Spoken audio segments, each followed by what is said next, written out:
Breaking news చూస్తున్నాం. YSR Congress party నేత రాజ్యసభ సభ్యుడు విజయసాయి రెడ్డి రాజకీయాల నుంచి తప్పుకుంటున్నట్లుగా ప్రకటించడం జరిగింది. ఆయన కొద్దిసేపటి క్రితమే ట్విట్టర్ వేదికగా తన నిర్ణయాన్ని ప్రకటించారు.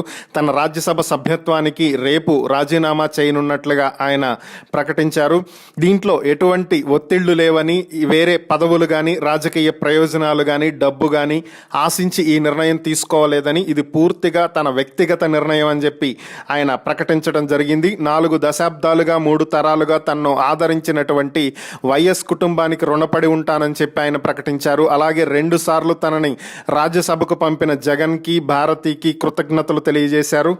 అలానే ఆయన 2 సార్లు రాజ్యసభకు వెళ్ళినటువంటి సందర్భంగా అక్కడ ప్రధాని నరేంద్ర మోదీ, కేంద్ర హోంమంత్రి అమిత్ షా తనకు కొండంత అండగా నిలబడ్డారని, 9 ఏళ్లు వాళ్ళు తనకు ఎంతో సహాయం చేసి ప్రోత్సహించారని, వారికి ధన్యవాదాలు తెలియజేస్తున్నానని కూడా ఆయన ప్రకటించడం జరిగింది.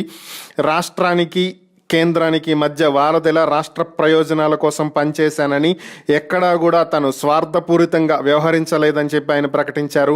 టీడీపీతో రాజకీయంగా విభేదించినప్పటికీ కూడా చంద్రబాబు గారి కుటుంబంతో వ్యక్తిగతంగా విభేదాలు లేవని, పవన్ కళ్యాణ్తో కూడా చిరకాల స్నేహం ఉందని ఆయన ప్రకటించడం జరిగింది. ఇక తన భవిష్యత్తు అంతా వ్యవసాయమని, వ్యవసాయం వైపు అడుగులు వేస్తున్నానని చెప్పి ఆయన తెలియజేశారు. సుదీర్ఘ రాజకీయ ప్రయాణంలో ఆదరించిన రాష్ట్ర ప్రజలకి, మిత్రులకి, సహచరులకి, పార్టీ కార్యకర్తలకి, ప్రతి ఒక్కరికి పేరు పేరున హృదయపూర్వక కృతజ్ఞతలు తెలియజేసుకుంటున్నాను అంటూ ఆయన ట్విట్టర్ వేదికగా ఈరోజు ప్రకటించడం జరిగింది.